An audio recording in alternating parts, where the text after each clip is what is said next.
If your subfloor is tile-ready after demolition, you can confirm it by checking flatness, soundness, cleanliness, and moisture compatibility.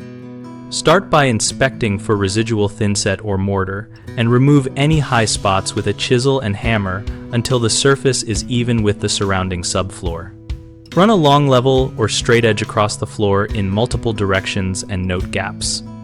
Most flooring manufacturers require flatness within 1/4 of an inch over 10 feet, so measure and mark areas that exceed that tolerance.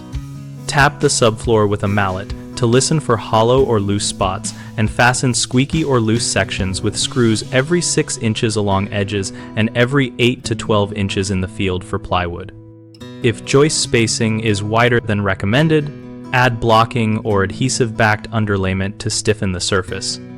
Check for residual thinset that might prevent bonding by feeling for rough patches and removing stubborn mortar with a grinder fitted with a cup wheel while wearing proper respiratory protection.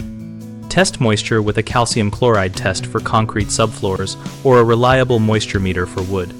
If moisture exceeds manufacturer limits, address the source and use an appropriate moisture mitigation system.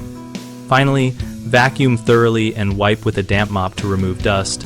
Then apply a primer or bonding promoter, if specified by the new flooring manufacturer, before installing underlayment or the finished floor.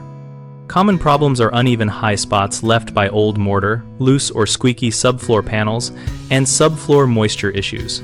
For high spots, grind them down and feather with a cementitious or polymer-modified leveling compound after cleaning and priming so the compound bonds. Follow mixing and cure times on the product label.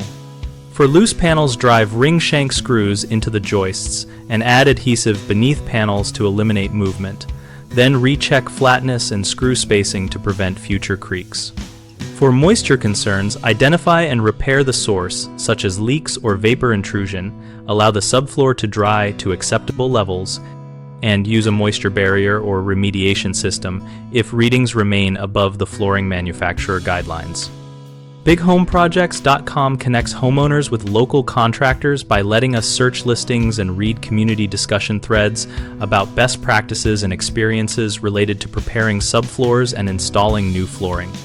We also help contractors find work through our marketplace and keep a discussion community where we share tips, ask questions, and learn from real job site experiences.